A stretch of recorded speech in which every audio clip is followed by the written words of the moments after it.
Today's lecture, I want to prepare you for the next phase of the assignment. And first of all, I want to say my office is still under construction, so I'm over in Webb, Warnock Engineering Building, and I wish I'd done all my lectures back here. That background looks pretty cool.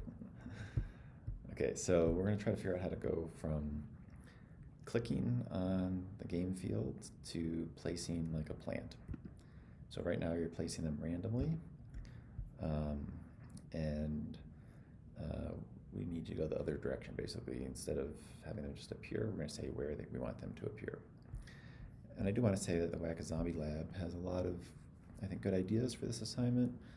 And in the next lab, we're going to be adding a new behavior to a zombie, and you should be referring to sort of how that is done when we start doing the second part of the final project, where the characters have to do more interesting things. Okay, so in the Lec37 lab, we placed plants in a grid. We placed the plant using math, right? So we had basically some starting position in the corner of the screen. Maybe you want to make a little space, so you shift things over with a start X and start Y. And then we calculated a random row and column, and then multiplied by how many spaces there were, how big the spaces were, to figure out where to put the plant position. So in the second part of the assignment, instead you're going to click on a plant button, and then you're going to see if there's enough resources to buy that plant.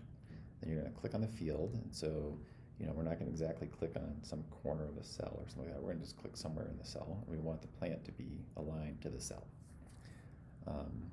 The mouse listener can tell us that X and Y location, but we want to snap the plant to that grid cell that they're in. So we need to figure out the XY of that upper corner in order to place the image properly. And so the basic idea here is we're going to get some XY mouse location, and we're going to figure out what row and what column we're in based on that. And once we have a row and a column, then it's the same math as we had before. We have a column and a row, and we figure out the X and Y location. So we just need to get sort of halfway there, and then we can use the same ideas we were doing before to figure out the actual position of the actor of the plant. Okay, so here's an example setup. This is the start X, start Y. Notice there's a little space here for just the house, and then for the buttons. It all depends on how you set up your buttons, whether they're sort of part of the same field or whether they're in their own window area, whether you need additional space or not. So let's say we want to figure out, given a row, so this is the forward direction, calculate the Y, right? So we're going to say we randomly generated row 2, and what happens? Well, there's a start Y taking us from the top of the window to this far down. And then we are calculating 2 times the space height, so we jump down 1, jump down 2, and that's going to give us that corner there. The image is positioned by its upper left, right? So we want to figure out that Y value right there, and then it will be snapped to that grid location. But that's what you should be thinking about what happens here, right? We have a row.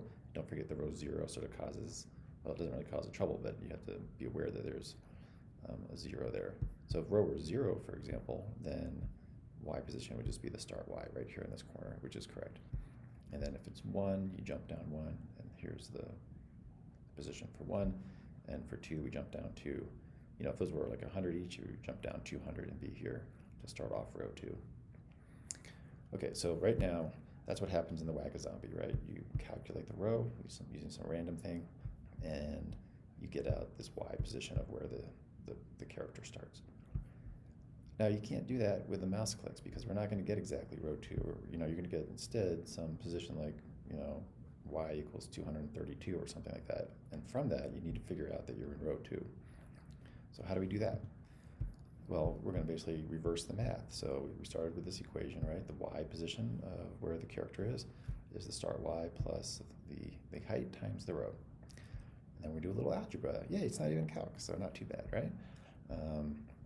We subtract Y from both sides, so minus start Y minus start Y. And of course, this part here is 0. so we can simplify. So we get y position minus start y equals row times the height. And then we do a little more algebra, divide by space height on each side. And we had to group that together, right? And then, of course, this part, space height divided by space height is 1. So that goes away. 1 times row is just row. And this part over here is the same. Y position minus start y divided by space height. And then I'm trying to show, the thing we want out is row, so I'm just switching sides here. Row equals this stuff here. Okay, so we went from this equation to, if you're starting with a row, you want a y position. And now we want a y position, and we're going to get a row out. So what does that look like? Well, again, we have some mouse position here. Oops, I shifted it at the last minute, and I forgot that first one.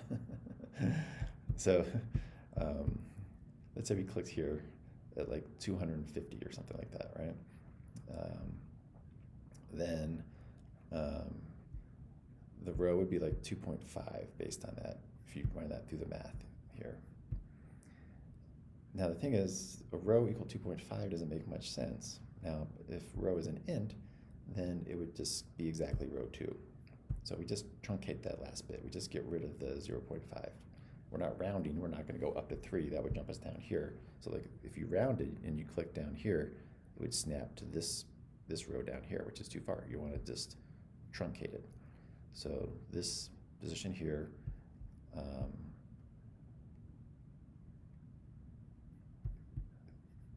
minute. Okay, yeah. We went through the math and we got a row out of 2.5. We just stored in an int. We don't even do any math on it, right? We just store in an int. It loses that value to be 2.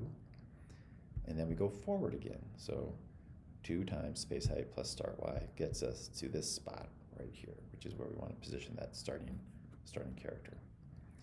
Okay, so it's really not that big a deal. You just have to think about, the only tricky thing was that sort of, in some ways, once you reverse it, you're going to end up, with some fractional part of a row, and then to snap it to the actual position, we're just losing that decimal portion, and we just truncate it and get an int. And so that would give us that 2 exactly here. And then we go forward and go down to right there. So really, it's not too bad. You had to kind of think about it a little bit carefully. And again, you may actually end up not even having a start y, depending on how you set things up. And then it's even easier, right? But the idea is we take the y, we figure out the row, and then it's the same as the Whack-A-Zombie game, where we just calculate the grid position based on a row and column. And then the same thing applies for the column as well.